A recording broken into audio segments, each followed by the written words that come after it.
En este caso, si mantenemos una sola excentricidad, ¿no? Por acá está la carga con una excentricidad E, y la distribución de presiones es así,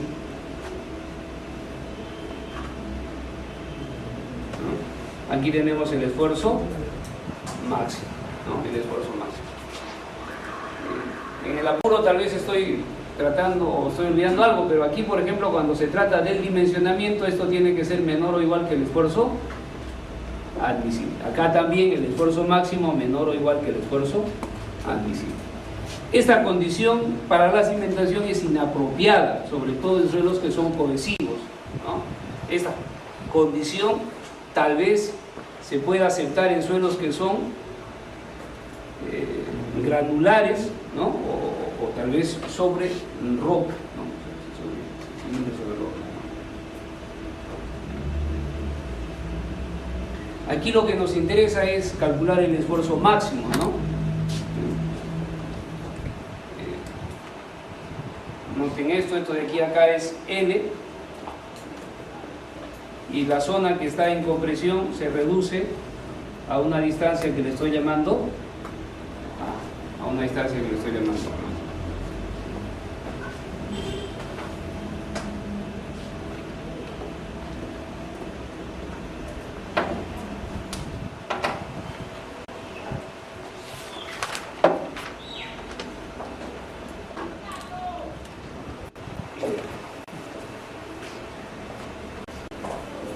¿Se acuerdan cómo se calcula ahí el valor de A? Por estática, ¿no es cierto? Sí, por estática. Y la condición es que existe el equilibrio, tanto de fuerzas verticales como el equilibrio por momentos, ¿no? Para que tengamos equilibrio, la resultante de presiones o la resultante de las presiones que ejerce el suelo sobre la cimentación tiene que ser igual a la resultante de las cargas ápticas, ¿no? Si esto es R sería igual, la resultante sería el área de este diagrama de esfuerzos, un medio del esfuerzo máximo por A, y esto sería por B, ¿no? A, y la profundidad de la cimentación es B. Toda esa superficie está comprimida. Bien, aquí resulta que el esfuerzo máximo es 2 veces A, y esto tiene que ser igual a P, ¿no? El equilibrio de fuerzas verticales. Y acá resulta que el esfuerzo máximo sería 2 veces P entre A por P. Aquí lo que nos interesa es definir cuánto vale A. Entonces, para que se logre el equilibrio de momentos, estas dos fuerzas tienen que ser colineales y de sentidos opuestos, ¿no? Si son colineales, y si decimos que esta distancia de aquí a acá es igual a L medios, la resultante de aquí a qué distancia estaría aplicada a tercios, ¿cierto? ¿No? Esta distancia es a tercios, ¿no? Entonces, aquí sale que A tercios es igual a L medios menos E, ¿no? Esta distancia sería L medios menos E, ¿no? Entonces de acá resulta que A es igual a 3 veces L medios menos E. Reemplazamos en esta expresión y tenemos el esfuerzo máximo, y eso tiene que ser menor o igual que el esfuerzo admisible, ¿no es cierto? La condición de la estática elemental.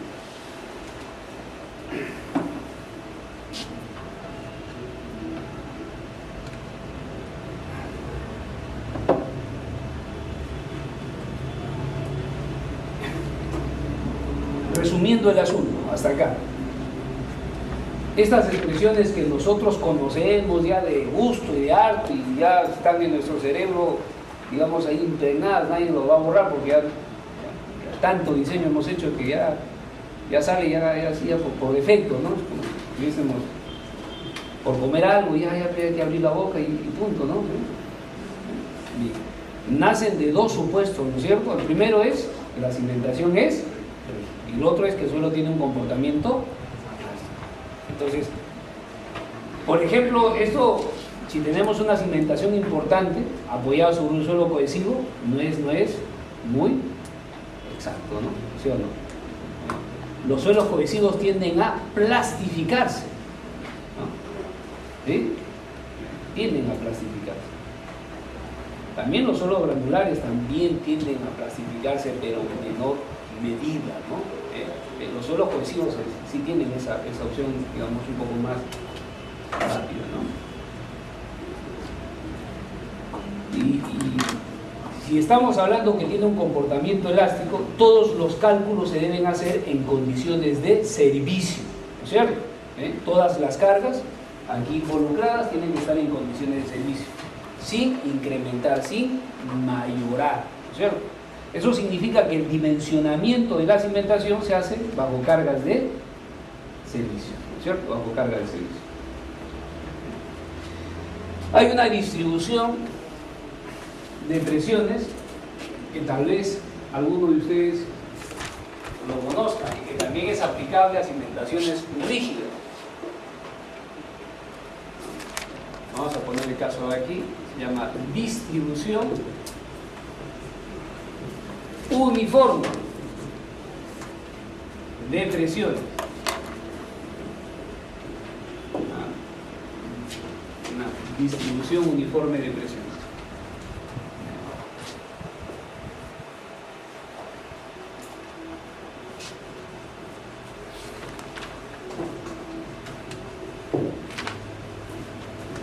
Concéntrica con la resultante.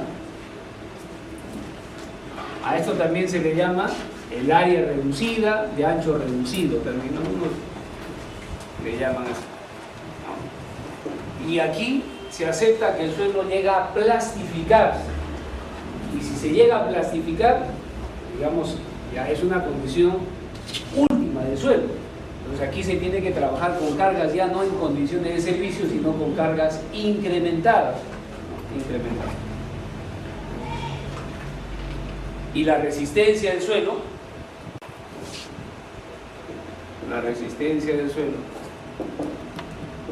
se calcula así, miren, se multiplica la capacidad última por un factor de resistencia.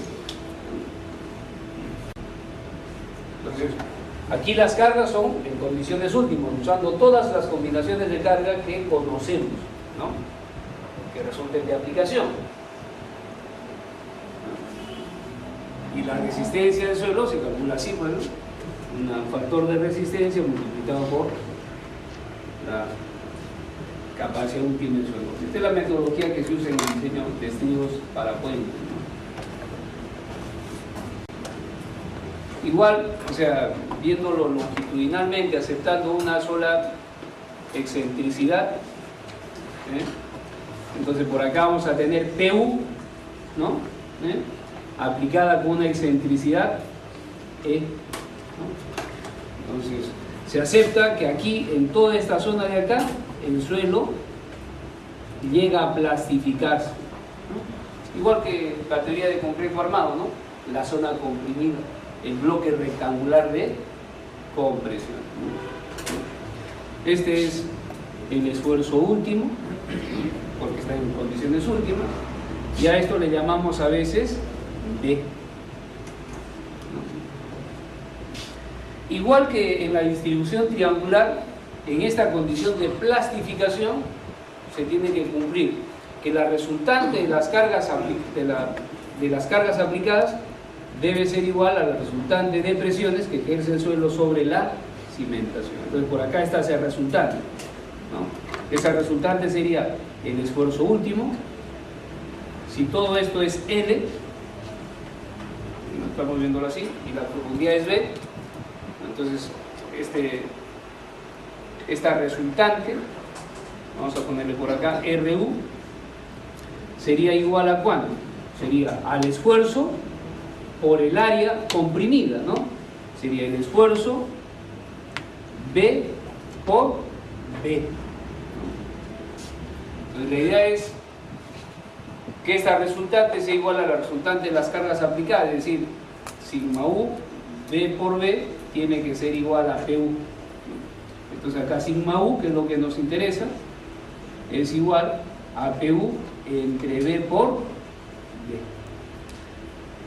De modo similar al caso anterior, para que se genere el equilibrio de momentos, tanto la resultante de las cargas aplicadas como la resultante que ejerce el suelo sobre la cimentación deben ser colineales y de sentidos opuestos, resultando acá que B sería igual a N medios, 2 veces N medios menos F. Ahí está, ¿no? La idea es que este esfuerzo último sea menor o igual que la resistencia reducida del suelo, ¿no? Así que, entonces, con este criterio también podríamos dimensionar la cimentación, ¿no? Entonces, en este último caso, lo que estamos aceptando es que la zapata es rígida y que el suelo llega a plastificarse, es decir, incursión en el rango inelástico. ¿Está bien? Incursión en el rango inelástico. Y que una porción del suelo se plastifica. ¿Ese modelo sería aplicable a los suelos cohesivos? Puede ser aplicable a los suelos cohesivos, ¿no? Puede ser aplicable a los suelos cohesivos.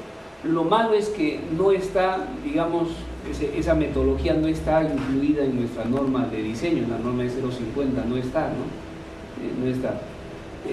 Yo lo conozco porque, digamos, ya he tenido ciertos inconvenientes, ¿no? Es decir, todos cometemos errores, pero ¿no? Yo he diseñado varios edificios y en uno de ellos simplemente lo que pasa es que me había equivocado calculando la cimentación. La cimentación era reducida, el que revisó el plano inteligentemente digo, no, la cimentación no pasa, verifica, ya lo habían construido el edificio. El problema era tremendo para mí, ya estaba inacabado, todos ya estaban muriendo la gente. Entonces, pero uno tiene sus herramientas, pues el edificio funciona, no se mueve, ¿no? Eso es lo bueno, ¿no? O sea, que bajo cargas de gravedad no pasa nada, feliz todo el mundo, ¿no? Yo sé eso, ¿no?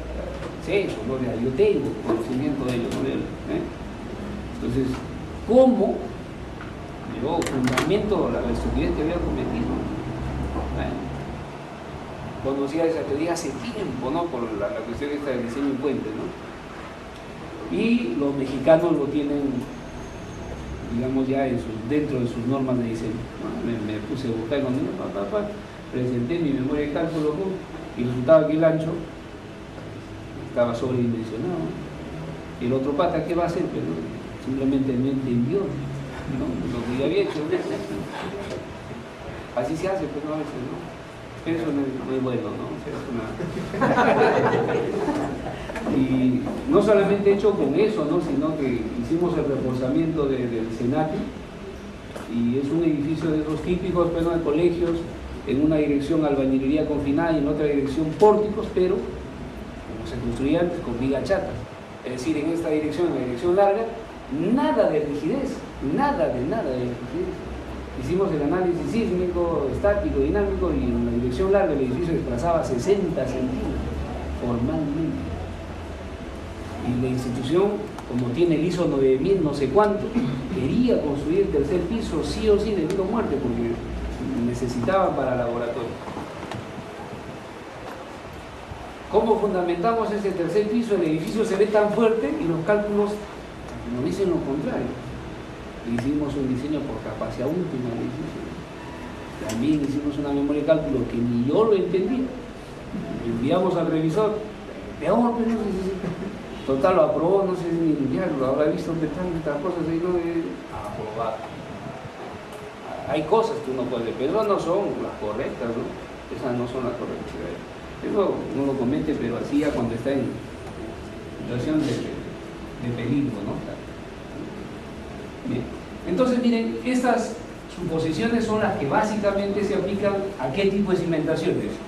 Zapatas aisladas, combinadas y conectadas. Pero en cimentaciones continuas, ahí sí hay que saber diferenciar bien las cosas, ¿no? ¿Sí? hay que diferenciar lo que son los suelos cohesivos de los suelos granulares. ¿Está bien? Esa diferenciación es básicamente para tomar las precauciones del caso, ¿ya? Porque al final ambos tipos de suelo lo vamos a tratar de la misma manera, pero, insisto, es para poder nosotros interiorizar el asunto y saber que hay diferencia entre uno y otro tipo de suelo y que hay que tomar las precauciones del caso. Es decir, diseño y cimentación, y tengo que ser conservador. A eso es lo que quiero anunciar. Bien. ¿Qué tipo de cimentaciones continuas? Hay que ser break. 10 minutos. ¿Ah? 10 minutos. 10 minutos faltan. ¿Hacemos el break? ¿Sí? ¿Les parece? Bien, entonces les voy a invitar una gaseosa a cada uno de ustedes.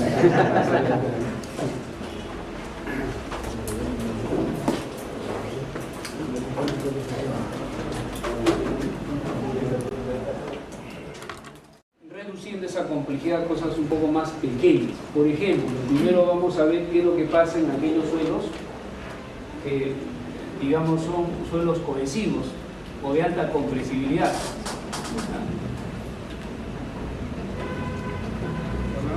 Suelos cohesivos.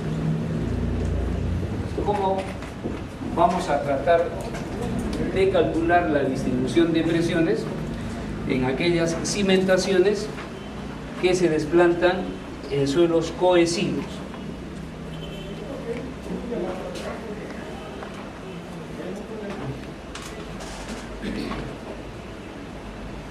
¿Para qué tipo de zapatos? Son lo que estamos llamando continuas o hiperestáticas, ¿no? ¿Sí? O sea, esto podría aplicarse, por ejemplo, a vigas de cimentación, ¿no? Losas de cimentación o emparrillados de cimentación, para ponerlo así, ¿no? En esos sistemas, las fuerzas internas en la cimentación son muy dependientes de la deformación del suelo.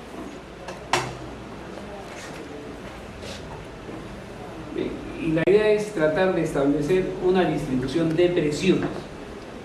En cimentaciones continuas hay una marcada diferencia, digamos, entre una cimentación apoyada sobre un suelo cohesivo y un suelo granular, ¿no? En el caso para suelos cohesivos, cualquier distribución de presiones que manejemos tiene que satisfacer estas tres condiciones básicas.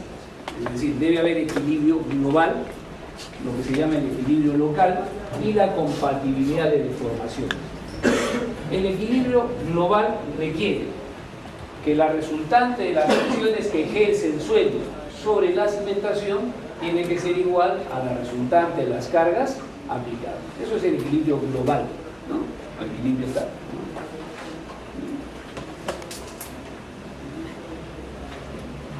Y el equilibrio local puede ver, por ejemplo, una condición en que las fuerzas internas, o mejor dicho, que las fuerzas externas en esta porción son equilibradas por las fuerzas internas en la cimentación. ¿Ven? O también podría verlo así, por ejemplo, en el caso de esta distribución de presiones que se están planteando, ¿no? Aquí se está satisfaciendo lo que es el equilibrio global. La resultante de las presiones tendría que ser igual a la suma de Q1 más Q2 más Q3, ¿no? La resultante de las presiones es igual a la resultante de las cargas aplicadas. Bien, y si nosotros aceptamos, por ejemplo, en una primera etapa, haciendo un poco la superposición de efectos, que la cimentación está apoyada en las columnas, bajo esta distribución de presiones, se van a calcular unas reacciones en estos apoyos, ¿no? En este apoyo de acá, en el apoyo de acá y en el apoyo de acá. Y esas reacciones, para que se genere el equilibrio local, tienen que ser igual a las cargas aplicadas, ¿no? ¿Está bien? A eso se llama el equilibrio local. Y en cuanto a la compatibilidad de deformaciones, bueno, la idea es que la deformación de la cimentación tiene que ser igual a la deformación del suelo. Mucho problema, ¿no? Bien. ¿Cómo resolver el caso de una cimentación continua apoyada sobre un suelo cohesivo, de modo tal que satisfaga esas tres condiciones básicas. Eso lo podemos ver, como hace rato iba explicando, mediante estas figuras de acá, ¿no? Entonces lo que se hace, bueno, primero se asume una distribución de presión. Aquí esta distribución es asumida, o sea, se asume, pero se asume de modo tal que satisfaga la primera condición, es decir, que existe el equilibrio, ¿no? La resultante de estas fuerzas tiene que ser igual a la resultante de las cargas aplicadas, ¿no? Para ello se asume que la cimentación está apoyada en las columnas.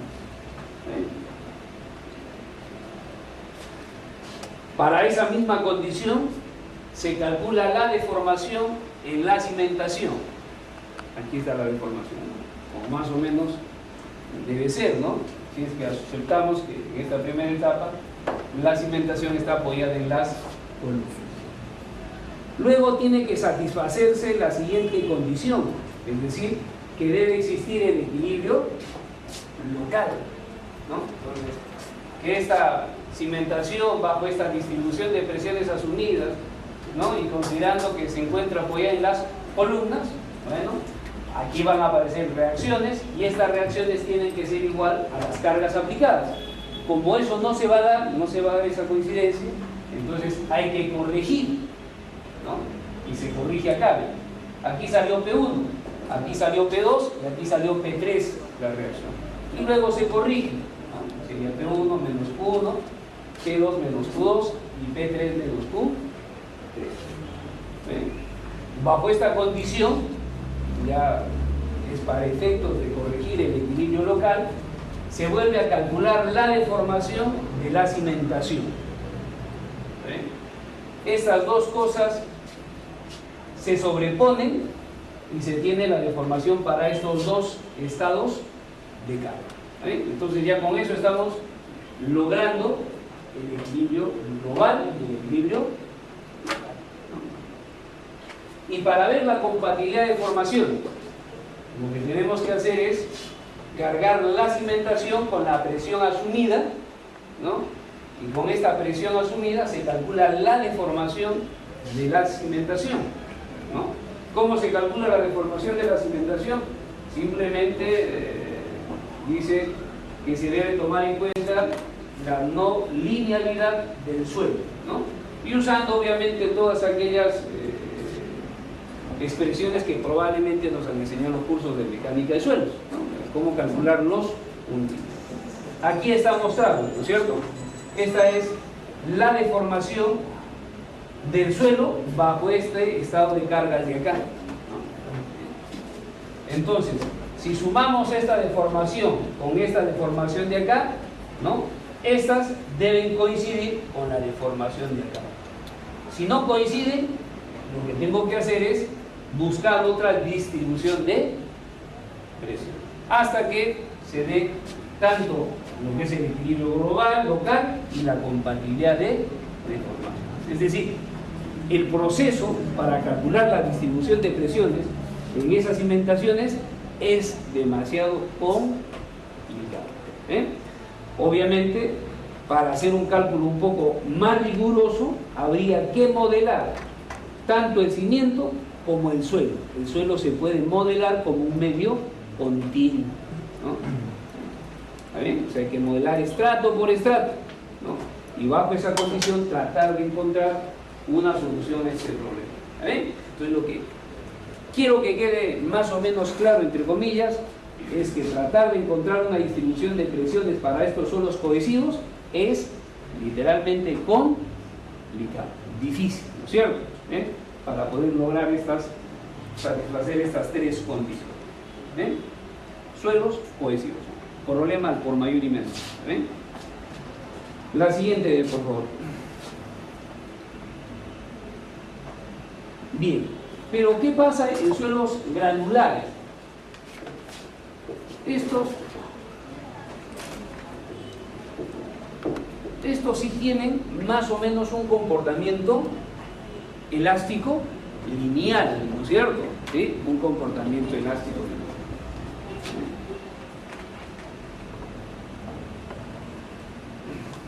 Entonces, si tiene un comportamiento elástico lineal, al suelo se lo pueden representar como si fuese una cama de resortes, ¿cierto?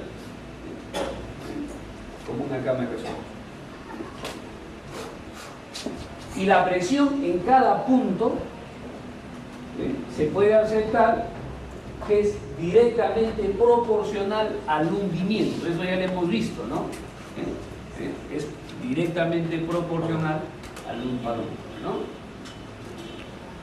A mayor hundimiento, mayor esfuerzo, mayor reacción que ejerce el suelo sobre la cimentación.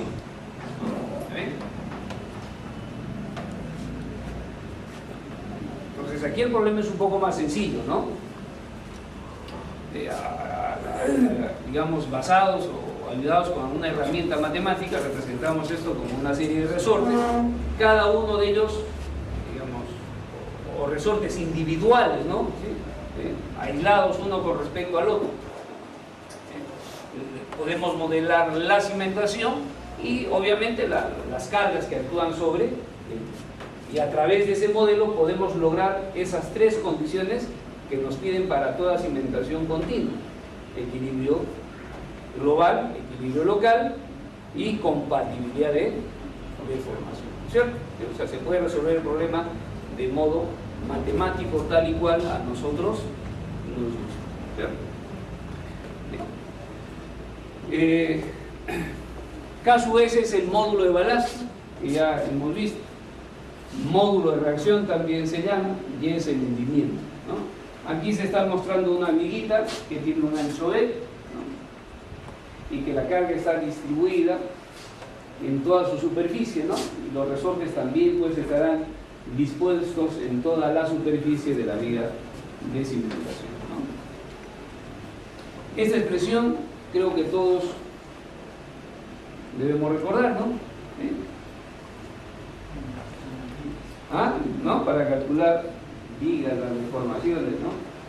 ¿Se acuerdan? Esto es que la segunda derivada, creo que es, ¿no?, de la flecha con respecto a X es igual a menos M entre E, y ¿no? ¿De acuerdo? La curvatura, ¿no? Permite calcular la curvatura. Que si derivamos dos veces o una vez, estamos obteniendo el cortante, ¿no? Y que si volvemos a derivar, tenemos la carga. Aquí está la carga, pues, ¿no? Aquí está, ¿no? EI es la derivada a la cuarta de Y sobre dx a la cuarta igual a U.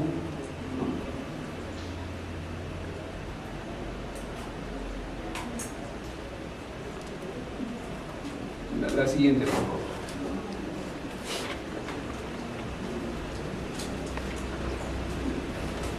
Con respecto al módulo de balasto,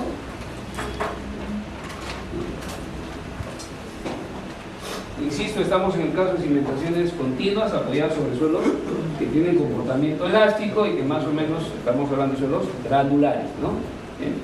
Y que en ellos sí se puede aplicar estas ecuaciones de manera aproximada, ¿no? El módulo de balasto, dice, se suele determinar mediante una prueba de placa, ¿no? En algunos casos una placa cuadrada o una placa circular, ¿no? Que se ubica a nivel del suelo, ¿no? A la profundidad, digamos, a la que queremos averiguar, pues, la deformabilidad o rigidez del suelo, ¿cierto? Entonces, esa placa se va cargando, ¿no? Para cada carga se mide el hundimiento, ¿no? Y se mide el esfuerzo, ¿cierto? Entonces aquí tenemos, en vez de un diagrama esfuerzo-deformación, tenemos un diagrama esfuerzo hundimiento, ¿no? Deformación unitaria, ¿no? Hundimiento.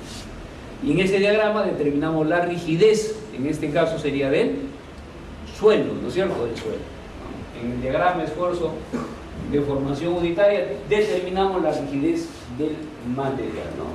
En este caso estamos básicamente hablando de eso. Bien, entonces dice, se somete a carga una placa cuadrada de un pie de lado, en este caso una placa cuadrada, colocada sobre el estrato del suelo en estudio, y se determina la relación esfuerzo-deformación, que resulta generalmente no lineal. Aquí está el no lineal, es decir, hasta los suelos granulares tienen un marcado comportamiento no lineal, que se vea acrecentado en esos suelos que son cohesivos, ¿no?